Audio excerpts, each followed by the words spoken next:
आपण ही दृश्य बघतो आहोत नागपूरच्या यशोधरा नगरमधली फहीमचं हे घर आहे। घर तोडायला सुरुवात झालेली आहे। अनधिकृत बांधकाम त्याने केलेलं आहे म्हणून ते तोडायला सुरुवात झालेली आहे। आधी महापालिकेने नोटीस पाठवलेली होती काही दिवसांपूर्वी आणि त्यानंतर ही तोडक कारवाई होतीये। त्याला जी जागा मिळालेली होती, आमचे प्रतिनिधी उदय पण आपल्या सोबत जोडले गेलेले आहेत। उदय, कारवाईला सुरुवात झाली आहे। सुवर्णा, खरं तर कारवाईला अखेर जी आहे ती सुरुवात झालेली आहे। राज्यातली अशा पद्धतीनं देशद्रोह करणाऱ्या विरोधामधली ही पहिलीच जी आहे ती कारवाई केली जाते। त्यामुळे सरकारनं जो काही देशद्रोही आहेत त्यांना दिलेला हा कडक इशारा म्हणावा लागेल नाही। हा इशारा आता फक्त शब्दांपुरतं मर्यादित न राहता प्रत्यक्षात उतरायला सुरुवात झालेली आहे। कारण नागपूर दंगलीचा जो मास्टर माइंड फहीम खान होता, त्या फहीम खानच्या घराच्या तोडकामाला अखेर आता सुरुवात झालेली आहे। आपण सुरुवातीला पाहिलं होतं की फहीम खानच्या घरासमोर जे टिनाचं शेड तयार करण्यात आलं होतं आणि जी कंपाऊंड वॉल तयार करण्यात आली होती ती तोडण्यात आली होती। दुमजली हे घर आहे, त्यामुळे हे घर पाडत असताना जे आहे ते इथं असलेल्या छोट्या गल्ल्यांची अडचण महानगरपालिकेला होती। त्या अडचणींवर मार्ग काढण्याचा प्रयत्न केला जात होता। या भागामध्ये असलेल्या महावितरणच्या लाईन्स आणि त्या इलेक्ट्रिक पोलमुळे या तोडकामाला अडचणी येण्याची शक्यता होती। त्यामुळे आपण सुरुवातीला पाहिलं की महावितरणनं तिचे कनेक्शन जे आहेत ते बंद केले होते आणि अखेर आता फहीम खान यांच्या घराच्या पहिल्या माळ्यावर जे आहे ते JCBची ही कारवाई, ज्याला बुलडोजर कारवाई म्हणतो, ती बुलडोजर कारवाई आता या नागपूरमध्ये सुरू झालेली आहे। अतिशय मोठ्या प्रमाणात ही कारवाई आहे, कारण 3 JCB नागपूर महानगरपालिकेचे इथं बोलविण्यात आलेल्या SRPFच्या 2 तुकड्या असतील, स्थानिक पोलीस असतील आणि होमगार्ड असतील, यांच्या मदतीनं जी आहे ती सगळी कारवाई केली जात आहे। ही कारवाई करत असताना या कारवाईचा इतरांना त्रास होणार नाही या दृष्टीनं देखील जी आहे ती पूर्ण खबरदारी घेतली जात आहे। आपण पाहतो ही कारवाई सुरू झालेली आहे। पहिल्या माळ्याचा स्लॅब जो आहे तो इथं तोडला जातोय। उदय, हे समोर जे पाडलं जातंय ते आणि त्याच्या बाजूला असलेलं दोन्ही घरं त्याचीच आहेत का फक्त या बाजूचं समोरचं पांढरं घर जे आता तोडलं जातंय ते त्याचं आहे आणि ते पूर्ण तोडलं जाणार आहे का, पुढचा मागचा भाग सगळा? सुवर्णा, नक्कीच जो भाग सध्या तोडला जातोय तोच भाग जो आहे फहीम खान यांच्या परिवाराला जो आहे तो नागपूर सुधार प्रशासनानं लीजवर दिलेला आहे। साधारणतः 900 स्क्वेअर फूटचा हा सगळा भाग आहे आणि हे पूर्णच घर जमीनदोस्त आता केलं जाणार आहे। नागपूर महानगरपालिकेनं जे नोटीस फहीम खानच्या परिवाराला दिलं होतं त्यामध्ये तसा उल्लेख करण्यात आला होता। 900 फुटाच्या बांधकामाचा उल्लेख जो आहे तो करण्यात आला होता।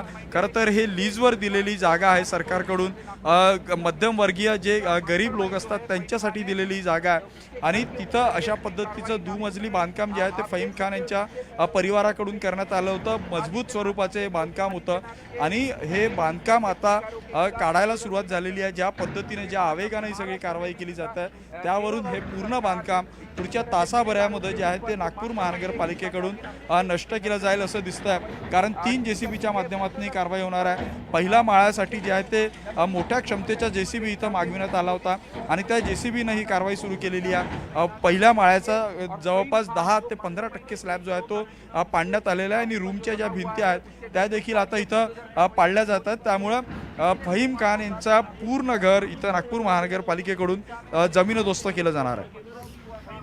नक्की 2 कॅमेऱ्याच्या माध्यमातून ही तोडक कारवाई आपण आपल्या प्रेक्षकांना दाखवतो आहोत। एक दुसऱ्या मजल्यावर जिथे आमचे प्रतिनिधी आता उदय उपस्थित आहेत, समोरच्या घराच्या दुसऱ्या मजल्यावर ते गेलेत आणि तिथून आपल्याला दृश्य दाखवतायत, त्यामुळे आपल्याला कारवाई थेट एका दृष्टिक्षेपात बघायला मिळते आहे। आणि दुसरी जी दृश्य आहेत ती तळमजल्यावरून घेतली गेलेली दृश्य आहेत आणि त्यामुळे नेमकी समोर थेट कारवाई काय सुरू आहे ती आपल्याला दिसते।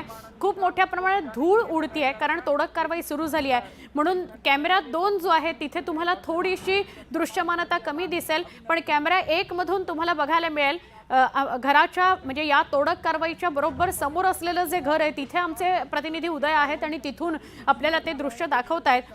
उदय, ही तोडक कारवाई झाली, एक प्रकारे देशविघातक कृत्य करणं आणि अनधिकृत बांधकाम करणं किंवा आपल्या पदाचा गैरवापर करून अशा प्रकारे बांधकाम करून घेणं, ह्या सगळ्या लोकांना चाप बसेल अशी ही कारवाई आहे।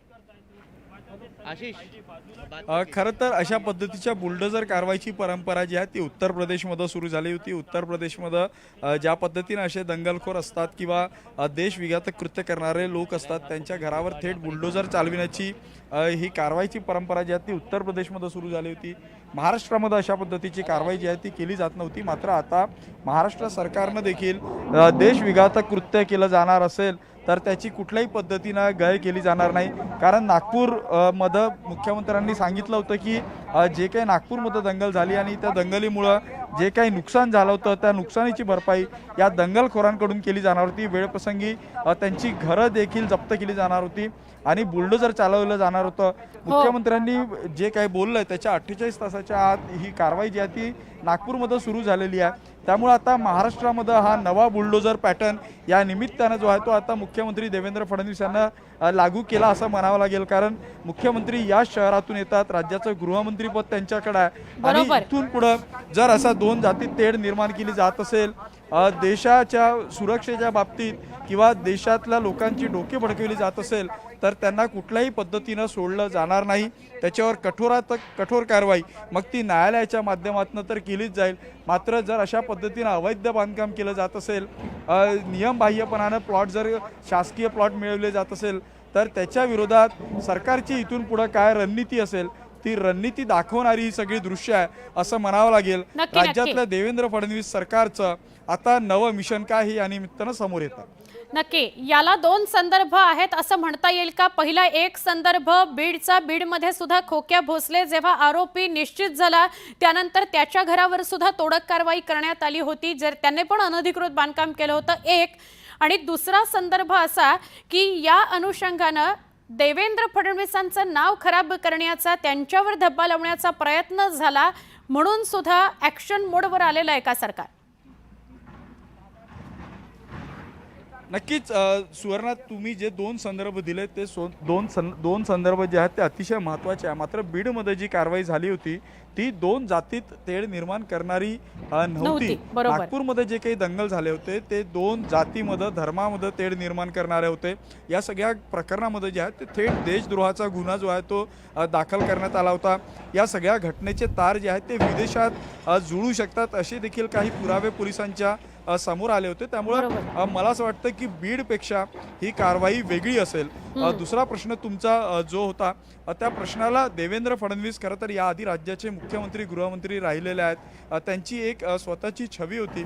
मात्र गेल्या काही दिवसामध्ये राज्यामध्ये ज्या पद्धतीनं दोन जातीमध्ये तेढ निर्माण होईल किंवा दोन धर्मामध्ये तेढ निर्माण होईल अशा काही गोष्टी ज्या आहेत त्या घडत आहेत. मग त्यात औरंगजेबाच्या कबरीचा मुद्दा असेल, या सगळ्या गोष्टी घडत आहेत. त्यामुळं हे सगळं घडत असताना देशाच्या सुरक्षेच्या बाबतीत, देशाचा धार्मिक एकोपा जपण्याच्या बाबतीत कुठल्याही पद्धतीचं कॉम्प्रोमाइज केलं जाणार नाही असा इशारा जो आहे तो या निमित्तानं आता फडणवीसांकडून दिला जातोय. त्यामुळं मुख्यमंत्री असताना गृहमंत्री म्हणून ते किती ॲक्टिव्ह आहे. कारण आपण अनेकदा पाहिलं होतं की देवेंद्र फडणवीस यांनी मुख्यमंत्री असताना गृहमंत्रीपद स्वतःकडे ठेवू नये, राज्यातली कायदा व्यवस्था अबाधित राहत नाही असा आक्षेप जो आहे तो घेतला जात होता. त्यामुळे आता या कारवाईच्या निमित्तानं देवेंद्र फडणवीस मुख्यमंत्री असताना गृहमंत्री म्हणून देखील किती सक्षम आहे हे दाखवून देण्याचा प्रयत्न केला जातो असं म्हटलं तर वावगं ठरणार नाही. सुवर्ण, नक्की उदय असेच सोबत रहा. एकदा आपण आपल्या प्रेक्षकांना पुन्हा एकदा सांगूया, यशोधर नगर नागपूर इथली ही दृश्य, फहीमचं घर या ठिकाणी आहे. अनधिकृत बांधकाम त्याने केलेलं आहे. ते सगळं अनधिकृत बांधकाम आता पाडलं जात आहे. 3 JCB बोलवले गेलेले आहेत. काही वेळापासून ही तोडक कारवाई सुरू आहे. आता तर मुख्य जो हॉलचा भाग आहे तो पाडला जातोय. आधी सुरुवातीला समोरचे पत्रे पाडले गेले, बाजूला असलेलं जे फेन्सिंग होतं ते पाडलं गेलं आणि नंतर पहिला मजला पाडला गेला. पहिल्या मजल्यानंतर आता ग्राउंड फ्लोअरचा जो हॉल आहे तो पाडला जातो आहे. हे पूर्ण अनधिकृत बांधकाम पाडलं जाणार आहे आणि हे पाडत असताना कुठलाही अनुचित प्रकार घडू नये म्हणून पोलीस बंदोबस्त ठेवण्यात आलेला आहे. आजूबाजूच्या घरांना कुठली इजा होऊ नये याची काळजी सुद्धा JCB चालवणारे घेत आहेत, मनपा अधिकारी घेत आहेत. मनपाचे अधिकारी सुद्धा खूप मोठ्या प्रमाणात या घटनास्थळी दाखल झालेले आहेत. यातून स्ट्रेट वे मेसेज द्यायचा आहे सरकारला आणि नागपूर महापालिकेला की जो देश विघातक कृत्य करेल, जो जाती धर्मात तेढ निर्माण करण्याचा प्रयत्न करेल, अशा कुठल्याही कृतीला थारा दिला जाणार नाही, अशा कुठल्याही व्यक्तीला थारा दिला जाणार नाही. नागपूरमध्ये सोमवारी जी दंगल उसळलेली होती त्या दंगलीचा मास्टरमाइंड फहीम याच्या घरावर ही तोडक कारवाई होते आहे. अनधिकृत बांधकाम तर त्याने केलेलं आहेच, सरकारची महापालिकेची दिशाभूल सुद्धा केलेली आहे. परिस्थिती ज्याची चांगली नाही अशांना लीजवर सरकार अशा प्रकारच्या जमिनी देतं आणि त्यावर घरं बांधतं. पण